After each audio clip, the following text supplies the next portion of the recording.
স্বাগত ডিবিসি সংবাদে। আর আপনাদের সাথে আছি আমি সুলতানা স্বর্ণা। এবার থাকছে বিস্তারিত। সরকারি ও বেসরকারি নানা উদ্যোগ ও কর্মসূচি নেওয়া হলেও দেশে ম্যালেরিয়া পরিস্থিতির তেমন কোনো উন্নতি হয়নি। গত 4 বছরে ম্যালেরিয়া রোগী বেড়েছে 4 গুণ। স্বাস্থ্য অধিদপ্তরের জাতীয় ম্যালেরিয়া নির্মূল ও এডিস বাহিত রোগ নিয়ন্ত্রণ কর্মসূচির তথ্য মতে বিগত 1 দশকে শুধু ম্যালেরিয়া রোগে মৃত্যু হয়েছে 2,500 মানুষের। বিশেষজ্ঞরা বলছেন ম্যালেরিয়ার বাহক কার্যকরভাবে নিয়ন্ত্রণ করতে হবে। ম্যালেরিয়া মশাবাহিত রোগ। অ্যানোফিলিস জাতীয় স্ত্রী মশার কামড়ে হয় ম্যালেরিয়া। ম্যালেরিয়ার ঝুঁকি রয়েছে এমন 13টি জেলার মধ্যে দেশের পার্বত্য 3 অঞ্চল সবচেয়ে ঝুঁকিপূর্ণ।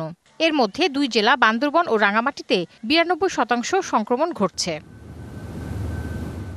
স্বাস্থ্য অধিদপ্তরের জাতীয় ম্যালেরিয়া নির্মূল ও এডিসবাহিত রোগ নিয়ন্ত্রণ কর্মসূচির তথ্য মতে গত 1 দশকে ম্যালেরিয়া রোগে আক্রান্ত হয়েছে 8 লাখের বেশি মানুষ। 2024 সালে দেশে ম্যালেরিয়া রোগী ছিল 13,099 জন, মৃত্যু হয়েছে 6 জনের।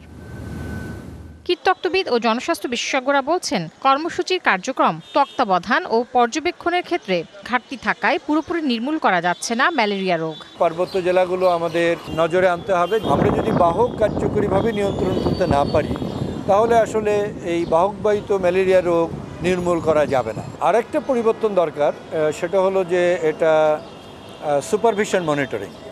স্বাস্থ্য অধিদপ্তর বলছে ম্যালেরিয়া নিয়ন্ত্রণে বিভিন্ন কর্মসূচির ফলে ধীরে ধীরে এই রোগের প্রাদুর্ভাব কমছে। প্রায় 85% মানুষ ম্যালেরিয়া ট্রিটমেন্টের অধীনে এটা চলে আসছেন। 2023 সালে বান্দরবন উপজেলার লামা এলাকায় 3 মাস অন্তর 2টা ডোজ আমরা ম্যালেরিয়ার ওষুধ খাওয়াচ্ছি। এই জিনিসগুলো তো আসলে আমাদের এলিমিনেশনের জন্য আলটিমেটলি আমাদের এটা অনেকটু কমে আসতেছে আমাদের প্রোগ্রাম। এছাড়া পার্বত্য এলাকার সীমান্তবর্তী দেশগুলোর সাথে সমন্বিতভাবে প্রতিরোধ কার্যক্রমের পরিকল্পনা রয়েছে সরকারের। Tahsina Jessy, DBC News, Dhaka. রাজধানীর বাজারে কেজিতে 3 থেকে 10 টাকা কমেছে চালের দাম। আর দেশি পেঁয়াজ বিক্রি হচ্ছে গত সপ্তাহের চড়া দরেই। মোহাম্মদপুর কৃষি বাজারে পাইকারিতে সরু চাল বিক্রি হচ্ছে মানভেদে 72 থেকে 78 টাকা পর্যন্ত। বিক্রেতারা বলছেন এসব চালে দাম কমেছে কেজিতে 8 থেকে 10 টাকা পর্যন্ত। আর BR28 চাল কেজিতে 3 টাকা কমে বিক্রি হচ্ছে 55 থেকে 58 টাকায়।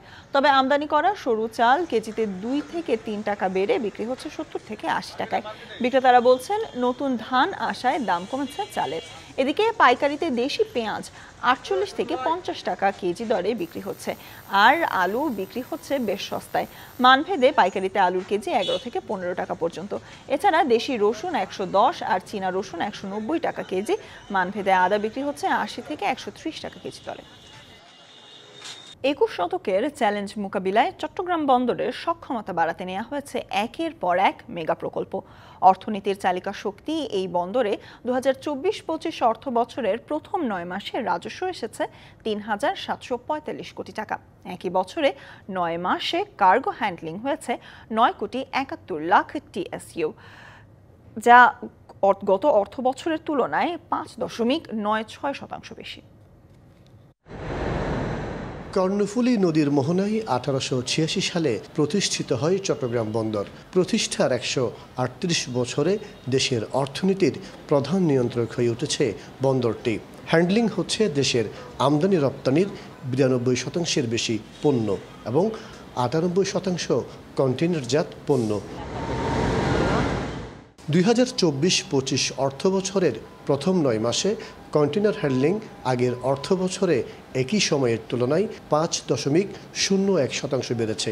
একই সময়ে 9 মাসে জাহাজ হ্যান্ডলিং হয়েছে 3,058টি। বিশ্ব অর্থনীতির প্রতিকূল অবস্থা সত্ত্বেও বন্দর দক্ষতা ও অভিজ্ঞতার মাধ্যমে কার্গো ও কন্টেইনার হ্যান্ডলিংয়ের ধারাবাহিকতা বজায় রেখেছে। কারণ এখনই আমরা 3.5 মিলিয়ন আমরা TEUs হ্যান্ডেল করছি। এটা কিন্তু আগামী 5 বছরের মধ্যে এটা 5 মিলিয়ন TEUs যাবে। তো বিগত 9 মাসে আমাদের প্রবৃদ্ধি হয়েছে 5.5% বোথ কার্গো এবং কন্টেইনার মিলিয়ে। বন্দরের সক্ষমতা বাড়াতে নতুন জেটি ও ইয়ার্ড নির্মাণের পাশাপাশি বে টার্মিনাল ও মাতারবাড়িতে মেগা প্রকল্পের কাজ শুরু হচ্ছে শীঘ্রই। চুক্তি হয়েছে বিশ্ব ব্যাংক ও জাপানি প্রতিষ্ঠানের সাথে। বন্দরের উন্নয়নে বিদেশিদের অপারেটর হিসেবে নিয়োগ দেওয়া হচ্ছে, শর্ত বিক্রি হচ্ছে না। বে টার্মিনালে যেটা হবে, CCT1 যেটা হবে সেটা করবে হলো সিঙ্গাপুর, আর CCT2 যেটা করবে এটা হলো DP ওয়ার্ল্ড। যখন ফরেন আইটিওদের কাছে দিব তখন কিন্তু কম্পিটিটিভ হবে, এইটার থেকে আমরা আর্থিকভাবে আরও ম্যাক্সিমাম বেনিফিটেড হব। দেশের আমদানি রপ্তানি বাণিজ্য গতিশীল রাখতে বন্দরের সক্ষমতা ভবিষ্যতে আরও বাড়ানো হবে জানায় বন্দর কর্তৃপক্ষ। চট্টগ্রাম বন্দরকে বলা হয় দেশের অর্থনীতির সমৃদ্ধির স্বর্ণদ্বার। এই বন্দর বাংলাদেশের শির উঁচু করেছে বিশ্বভ্রমণে, বাণিজ্যে দিয়েছে গতি, আর স্বপ্নের সঙ্গে সমন্বয় করে এগিয়ে চলছে দুর্বার গতিতে। মাসুদুল হক, DBC নিউজ, চট্টগ্রাম। সিরিজের দ্বিতীয় ও শেষ টেস্ট খেলতে আজ সিলেট থেকে চট্টগ্রামে যাচ্ছে বাংলাদেশ ও জিম্বাবুয়ে ক্রিকেট দল। দুপুরে সিলেট থেকে বন্দরনগরীতে পৌঁছাবে দল। কাল থেকে শুরু হবে অনুশীলন। সিলেটের প্রথম টেস্টে 3 উইকেটে হেরে সিরিজে 1-0 ব্যবধানে পিছিয়ে আছে বাংলাদেশ। সিরিজ হার এড়াতে দ্বিতীয় ম্যাচে জয়ের বিকল্প নেই শান্তদের। দ্বিতীয় ম্যাচের স্কোয়াডে এসেছে বেশ কিছু পরিবর্তন। দলে ডাক পেয়েছেন এনামুল হক বিজয়। সম্প্রতি DPL-এ দারুণ পারফর্ম করেন তিনি। এছাড়াও প্রথমবার টেস্ট দলে ডাক পেয়েছেন স্পিনার তানভীর ইসলাম। PSL খেলতে যাওয়ায় দলে নেই পেসার নাহিদ রানা। এছাড়া স্কোয়াড থেকে বাদ পড়েছেন উইকেট কিপার এবং ব্যাটার জাকির হোসেন। চিত্রনায়ক ইলিয়াস কাঞ্চন এবং সাংবাদিক শওকত মাহমুদের নেতৃত্বে আত্মপ্রকাশ করল নতুন রাজনৈতিক দল জনতা পার্টি বাংলাদেশ। এ নিয়ে রাজধানীর হোটেল ইন্টারকন্টিনেন্টালে চলছে ব্রিফিং, যুক্ত হব সেখানে।